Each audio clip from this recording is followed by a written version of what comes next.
자, 여러분 안녕하세요. 만나서 퍽 반갑습니다. KBS 한국어 능력 시험. 자, 제 첫 번째 강의 채집형입니다. 자, 지금부터 시작해 보시죠. 그리고 교재 한번 이제 본격적으로 시작할 텐데요. 1편 한번 보실까요? 우리 교재 앞쪽에 있어요. 1편 보면은 듣기, 말하기 영역입니다. 간략하게 제가 이게 판서도 조금 아울러 뒀으니까 참고하시면서 보시면 좋겠네요. 우리가 흔히 듣기와 말하기 그러면은 국어에서 음성 언어를 가지고 활용하는 영역입니다. 우리가 언어 그러면은요, 크게 둘로 나눌 수 있죠. 전달 매개에 따라서 하나는 뭐가 있다? 음성 언어. 그게 말이 전달 매개가 됩니다. 이것은 말을 전달 매개로 해서 지금 제가 강의하는 방식과 같은 말하기가 있고, 지금 여러분 뭐하고 계십니까? 듣기 하고 있죠. 듣기. 따라서 말하기 듣기가 음성 언어를 통한 뭐겠습니까? 영역이 되고요. 그리고 또 문자가 있지 않습니까? 제가 지금 여기 판서해 놓은 내용이라든지 여러분이 한글로 적고 있는 한글과 같은 문자가 있습니다. 그래서 문자 언어는 글을 매개로 합니다. 그래서 이런 문자 언어에는 뭐가 있겠다? 쓰기와 읽기가 있죠. 그래서 우리가 국어 학습을 한다 또는 국어 공부를 목표화하고 좀 더 잘할 수 있게 공부할 때 기본적인 네 가지 영역이 이렇게 음성 언어에서는 말하기와 듣기, 문자 언어에서는 쓰기와 읽기 이렇게 네 가지 영역이 있습니다. 저희 KBS 한국어 능력 시험에서는 이 네 가지 영역을 골고루 평가합니다. 따라서 말하기 듣기가 제 1편에 있고 뒤에 가면 여러분 또 쓰기와 읽기가 따로 있죠. 그죠? 그 외에도 뭐 국어 문화 영역이라든지 또 내지는 어법, 즉 문법 영역이 따로 연결이 되어 있습니다. 자, 일단 듣기 말하기가 음성 언어를 매개로 한 이해와 표현이다. 알아두시고요. 그 표지에 보면은 듣기 영역은 그러니까 이제 담화 텍스트를 들려주고 우리가 시험을 치르는 것인데요. 주로 그 담화 텍스트 내용이 시사성이 강하다 또는 좀 상식적인 측면, 그러니까 우리가 사회적 이슈가 되는 이런 상식이라든지 건강이라든지 또 웰빙 이런 거 요즘에 유명하지 않습니까? 이런 것과 더불어서 또 시사성이 강한 좀 심도 있는 이런 내용들이 많이 제시가 됩니다. 말하기 영역은요, 말하기 영역은 듣기 말하기 합해서 15문항이 출제됩니다. 그런데 듣기가 10문항이고 말하기가 5문항이에요. 말하기 영역은 보면은 밑에서 셋째 줄에 2009년 여러분 14회부터서 지문이 텍스트가 하나 나오고 듣는 문제 하나, 말하기 문제 하나 이래서 6번부터 쭉 나오니까 5문항에 걸쳐 말하기가 연결이 되어 있습니다. 그래서 통합형으로 제시된 담화 텍스트 하나에 듣기 한 문제, 말하기 한 문제. 그러니까 전체 텍스트는 총 10개가 나오는 거죠. 자, 그래서 그 10개를 간략하게 한번 소개해 드려보면은 듣기 말하기에 1번부터 15번. 그러니까 듣기가 10문항, 말하기가 5문항인데 설명이란 제목의 1번 문제는 주로 그림이나 사진 등의 자료를 제시하고 그 사실 여부를 판별하는 이런 문제입니다. 그리고 두 번째는 주로 이제 드라마라고 내가 못 박았는데 드라마뿐만이 아니고 그 전에는 개그라든지 또는 가곡, 판소리 이런 걸 들려주기도 했습니다. 최근에 보면은 주로 이제 역사극, 정도전 같은 이런 드라마 대본을 들려주고 그 인물의 어떤 심리라든가 이런 것을 추정하는 문제로 제시되어 나옵니다. 그리고 세 번째는 일화. 일화는 뭐 고전 지문일 때도 있고 또 우리가 뭐 명문장이나 이런 중국의 옛 고서 같은 것 있죠. 또는 중국뿐만이 아니라 여러 가지 고전 지문을 들려두고 그 이야기입니다. 이야기에 따라서 문제를 제시하는데 예년에는 2문항 나왔고 요즘에는 1문항. 고전과 일화는 같은 맥락에서 이해할 수 있어요. 자, 네 번째로 이제 현대시인데요. 현대시만 나오는 게 아니고 시조도 나옵니다. 여기는 문학 작품을 낭송을 해줘요. 가령 현대시 문제가 나오면은 현대시를 낭송해주고 주로 이제 묻는 게 함축적 의미. 그러니까 주된 소재에 대한 무엇을 말하느냐? 그 간접적인 함축성을 자주 묻습니다. 물론 그 외에도 주제나 표현 방식 같은 것도 상당히 중요하다고 볼 수 있죠. 여러분 듣기 말하기 영역에서 가장 많이 시험에 나온 것이 강연입니다. 뭐 강연이 하나로 되어 있지만 강연은 4문항 내지 5문항 정도 출제가 되고 있어요. 강연, 강의 같은 패턴으로 이해를 우리 교재에서 하고 있는데 그때 가서 좀 더 긴밀하게 연결할 거고요. 대화 꼭 빠지지 않고 나옵니다. 두 사람 이상이 어떤 대상에 대해서 또는 어떤 사건에 대해서 또는 어떤 주제에 대해서 얘기를 합니다. 그 대화에서 주로 이제 말하기 전략이라든지 또 내지는 그 대화를 통해서 특정 인물의 의도와 생각을 묻는 문제가 자주 출제됩니다. 여기는 듣기 말하기 두 문항이 걸쳐 있죠. 자, 여러분 중요한 게 우리 그 듣기 말하기 영역에서 가장 중요하다면은 얘입니다. 왜요? 아무래도 KBS 한국어 능력 시험에 그 제목에 먼저 나오는 KBS 아니겠습니까? 방송과 연계된다. 물론 저도 그와 같은 교재를 쓰고 강의를 하고는 있지만 그러다 보니까 이 뉴스, 매일 접하는 뉴스에도 보면은 뉴스 보도가 있고 뉴스 리포트가 있고 뉴스 해설, 즉 논평 이런 것들이 조금 성격적으로 달리하면서 여러분 최근에 35회부터 씁니까? 작년 35회부터 뉴스 보도 2문항, 뉴스 리포트 2문항, 다음에 뉴스 해설, 논평 2문항 이래서 6문항이 나오고 있어요. 여기서 가장 많이 나오는 거 강연 4문항, 뉴스 6문항. 그거 나머지 1문항씩 이렇게 연결이 되어 있습니다. 최근의 문제 유형입니다. 자, 그래서 일단은 전반적인 듣기 말하기에 어떤 내용이 나오는가를 텍스트별로 우리가 한번 유형별로 점검을 했고요. 오늘은 제1교시는요. 여러분들 교재 10쪽에 한번 펴보기 바랍니다. 기출문제 분석하고 학습 전략 간단히 그러니까 여기 듣기 말하기 전 영역에 걸쳐서 간단하게 개관하고 그 다음에 첫째 시간 바탕학습으로 들어가서 설명 텍스트로 본격적으로 한 테마를 수업하도록 하겠습니다. 자, 먼저 기출문제 분석 한번 교재 한번 보시죠. 우리 교재 10쪽입니다. 보통 이렇게 듣기 영역에 평가하면은 사실 여부를 판단하는 문제가 많이 나와요. 윗글에서 언급하지 않은 것인 그 들려준 내용에서 말하지 않는 부분에 대해서 많이 묻죠. 사실적이를 많이 묻고 또 말하기 영역이다 이럴 때 말하기 5문항 나온다고 말씀을 드렸습니다. 물론 한 문항은 텍스트 하나당 한 문항은 듣기가 나오겠죠. 말하기는 주로 이제 추론적 사고 능력을 많이 묻는데요. 그 마지막 쪽에 보면은 텍스트의 말하기 전략 그러니까 특정 인물의 말하기 전략이라든지 말하기 전략을 달리 얘기하면은 말의 즉 전개 방식이란 뒤에 공부하게 될 겁니다. 전개 방식이라고도 말할 수 있고 또 일반적으로 추론하여 미루어 말하는 능력 그러니까 이 구절은 주로 이제 마무리 발언 또 생략된 내용 이런 방식으로 자주 묻습니다. 아주 잘 나오는 유형이죠. 자, 여러분 교재에 거기 도표로 제시되어 있습니다. 채군 기출 분석이요. 그래서 지금 보니까 25회부터 32회분까지 기출문제를 대상으로 분석한 자료다. 그래서 25회에서부터 쭉 나와 있죠. 한 예로 여러분 11쪽에 32회 봅시다.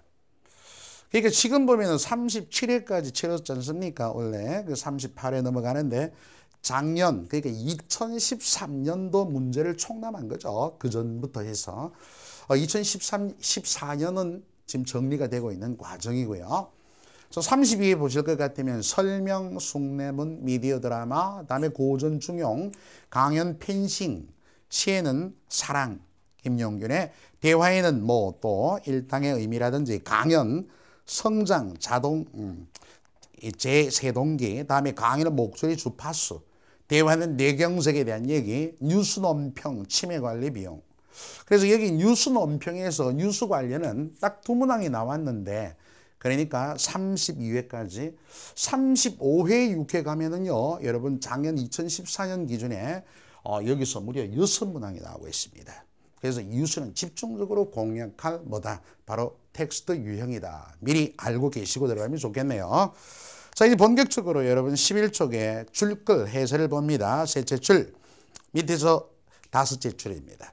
듣기는 텍스트 전 영역에 걸쳐 출제되었지만 말하기는 강연, 대화, 강의.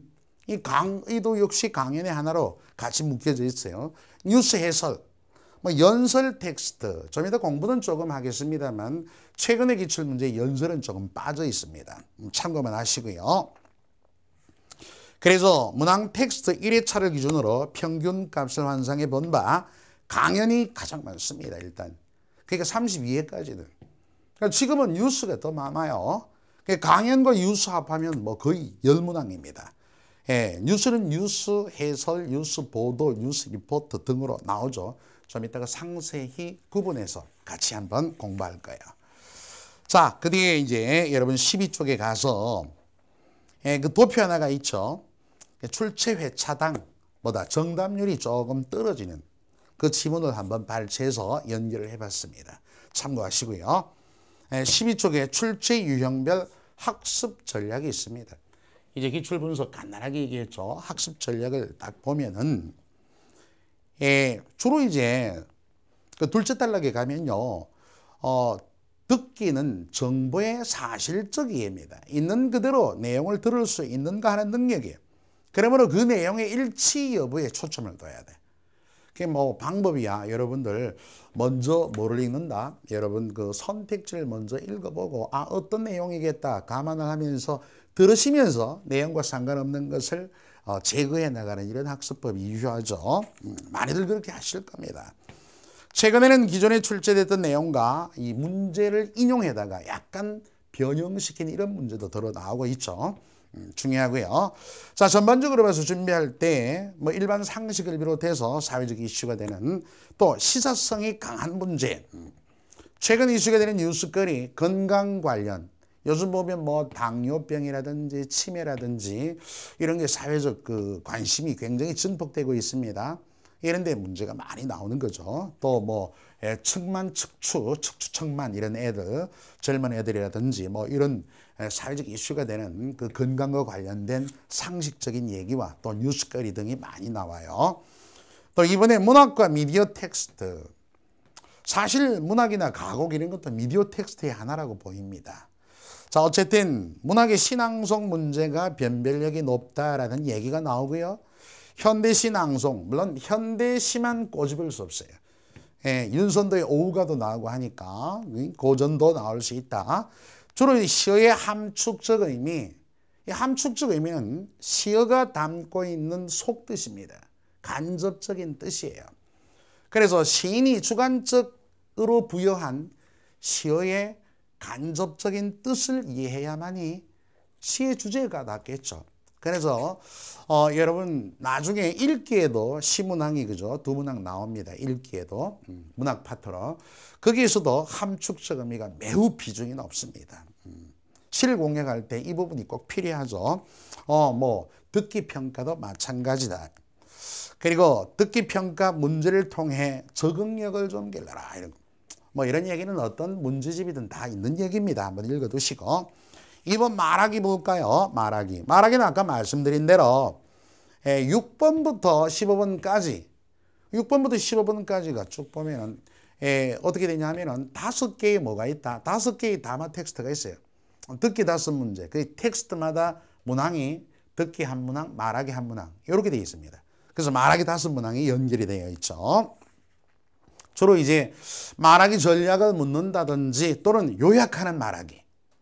마지막에 마무리 발언 같은 것은 더러더러 여러 가지가 있지만 생략된 내용의 추론도 되고 또 지금까지 말해오던 내용을 압축해서 요약하기도 하는 이런 방식으로 많이 물어갑니다.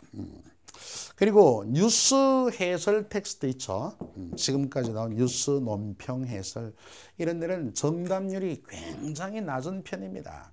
그러니까 이 정답률이 낮으니까 여러분이 좀 더 집중해서 뉴스에 사용되는 언어라든지 언어 표현 조금 일반적인 글과는 조금 다릅니다. 그리고 마무리 발언의 어떤 방식이라든지 이런 것들에 대해서 한번 주의 깊게 보셔야 할 필요가 있죠. 가서 얘기를 좀 드리고요. 자, 이래서 전반적으로 기출분석과 학습 전략에 대해서 한번 간략히 말하기, 듣기에 대한 얘기를 이끌었습니다. 이제 본격적인 수업이죠. 자, 주의하시고요. 14쪽에 바탕학습입니다. 여러분, 제가 여기 바탕학습 언급한 것은 이제 이론과 더불어서 간략한 문제 해결을 위한 이론적 해석을 버무려 놓은 거예요. 그래서 문제를 풀기 위해서는 여러분들이 내공이 있어야 됩니다. 배경 지식. 그 문제 유형을 풀기, 문제 해결을 위해서 필요한 이론을 차곡차곡 이렇게 같이 버무려 놓은 것이에요. 자, 그래서 순서는요, 거기도 말씀이 되어 있지만 둘째 단락 보죠. 최근 출제된 담화 유형을 실제 문제 번호에 맞춰서, 우리가 KBS 한국어 능력 시험은 100문항을 시험 치지 않습니까? 그러면 1번부터 15번까지가 여기 나오는 듣기 말하기 영역이에요. 그럼 실제 문제 순서대로 제가 이렇게 정리를 했습니다. 왜? 그래야만이 순차적으로 우리 학생들이 실제 시험을 치를 때 단계적인 이해가 가능합니다. 그리고 또 실제 문제 순서에 준했기 때문에 흡입력도 훨씬 강해지죠. 막 그런 측면에서 이렇게 편집을 했으니까 잘 활용하시고요. 첫 번째, 설명 텍스트. 내용은, 그 텍스트 내용은 설명이에요.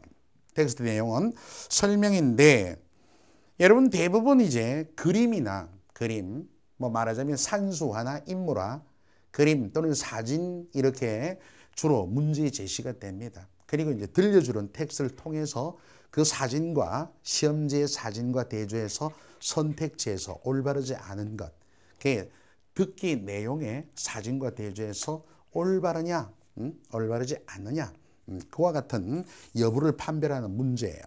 주로 이제 듣는 텍스트는 담화는 강연일 때가 많습니다. 뭐 강의일 때도 있죠.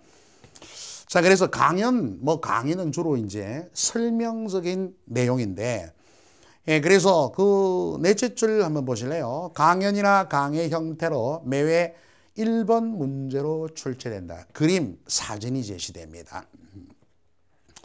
가령 여러분 뭐 최근에 33회, 36회, 그게 작년이죠. 그때 치른 시험은 초상화가 나왔어요. 4대부의 초상화. 그리고 또 35회 문제가 굉장히 어려웠는데요.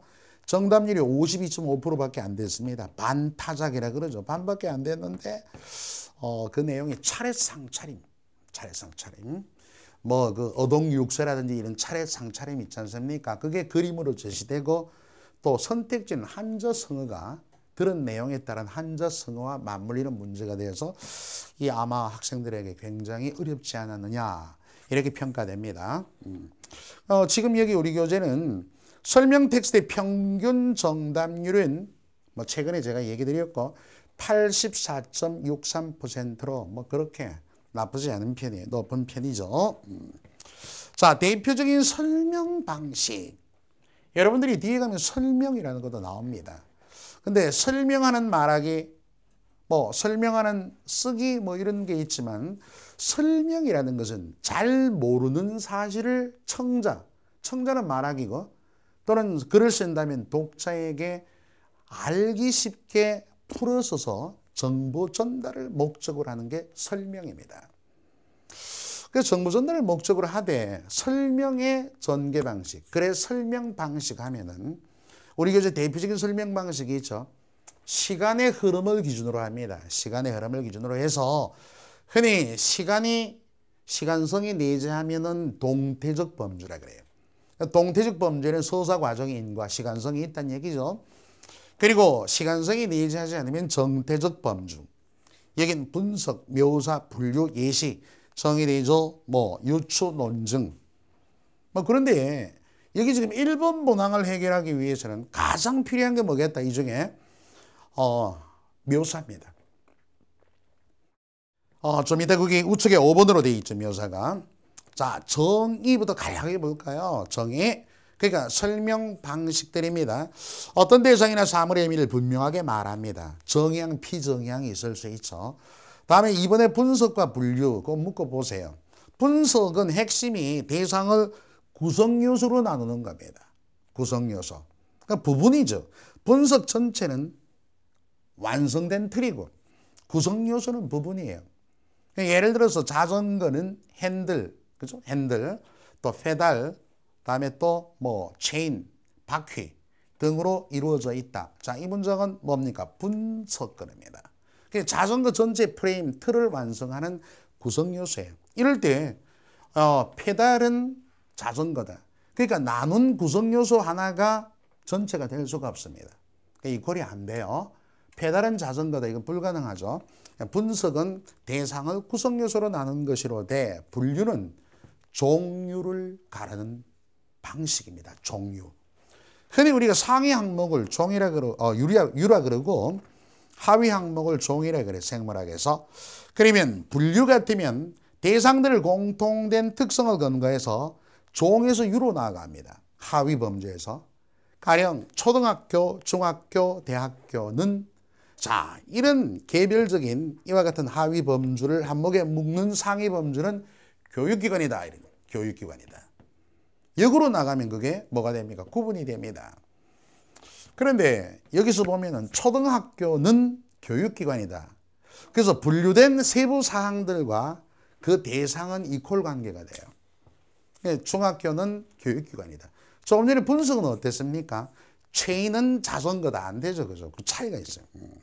그런 점에 대해서 조금만 더 명확하게 이해해 둔다면 분석이 어떠고 분류가 어떠고 굉장히 어렵진 않습니다. 우리 친구들이 이런 문제를 두고 글의 전개 방식이나 또 내지는 여러분 그 말하기 전략에 가끔 분류인지 분석인지 막 헷갈려 할 때가 있거든요. 내가 현장에서 우리 친구들을 많이 가르쳐 보니까 그런 느낌을 가지는 친구들이 있어요. 그렇게 명쾌하게 분류를 한번 했습니다.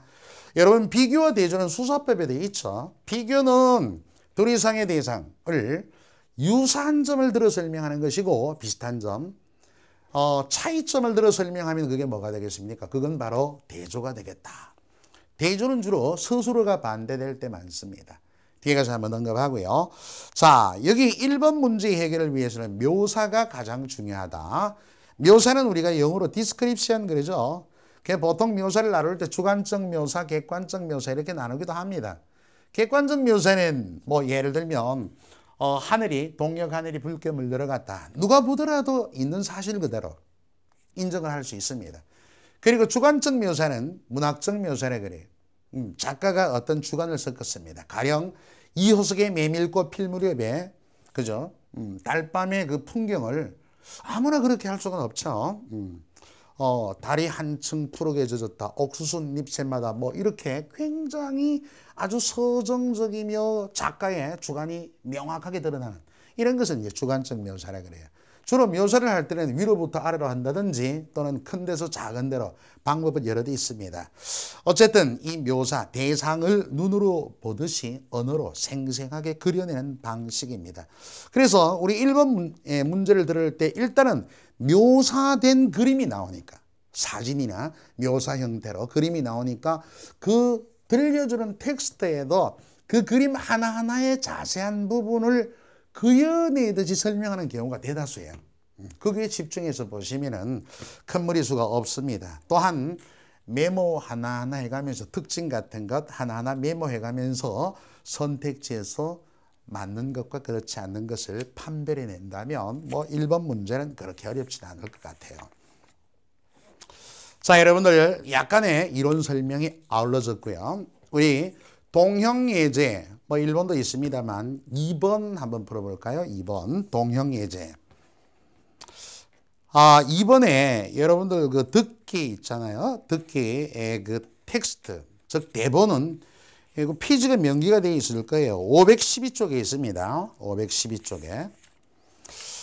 그래서 미리 한번 수업 듣기 전에 한번 지문 같은 건 정확하게 읽어서 문제가 이렇구나. 그러면 이 문제를 가지고 여러분이 딱 실제 문제를 받아들였다. 그지? 그럼 받아들이면은 듣기는 음성 언어로 일회성에 그치는 대본으로 읽으면 줍니다.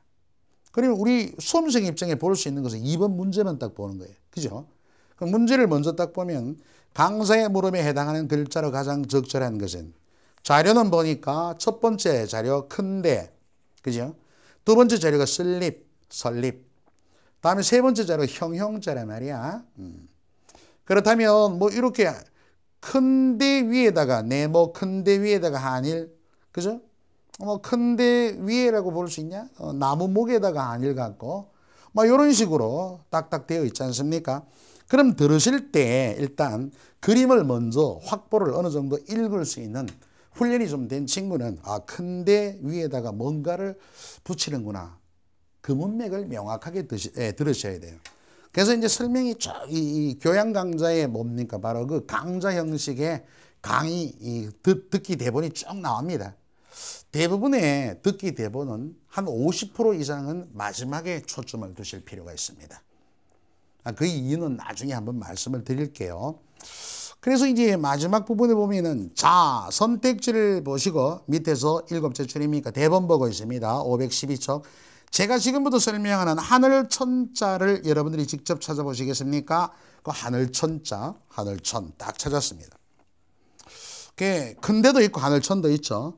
그래서 자, 여러분 머릿속에 하늘을 한번 그려봅시다. 고개를 들어 위로 쳐다봤을 때 하늘은 네모 모양으로 보였을 것입니다. 그래서 이 사람들은 사람이 서 있는 형상 위에 큰 데든 하늘천이든 위에다가 뭐 네모난 하늘. 자, 여러분들이 선택지에서 큰데 사람이 서 있는 형상이면 1번, 2번, 3번 중에 하나입니다. 사람이 서 있는 형상은 4번 같은 것은 무슨 절벽에서 다이빙하는 폼이죠. 입구를 빼면은. 다음에 6번은 뭐예요? 앉아있는 모습이잖아요. 사람이. 그지? 앉아있는 모습이고 5번 선택지 말이에요. 그러니까 사람이 서 있는 모양이라면 1번, 2번, 3번에서 네모가 얹힌 것은 1번밖에 없단 말이에요. 그래서 마지막에 한번 초점을 두시되 이렇게 들은 내용을 지금은 우리가 실제 여러분들 사이트에 가시면은 우리 출판사 사이트에 가시면은 아주 고운 성우의 목소리로 딱 이렇게 들려줍니다. 이 최지평의 목소리가 조금 시래기 국처럼 텁텁하긴 합니다만은 자, 어쨌든 2번의 답은 1번이 되겠죠. 명확하게 어디서 문제 답을 꽂아내느냐 이게 중요한 거야. 자, 우리 1번 설명 문제 한번 해결해 봤습니다. 물론 앞에 전반적인 듣기 말하기 내용을 윤곽을 한 번 더 교통정리하면서 1번 문제를 간략하게 해결해 봤습니다.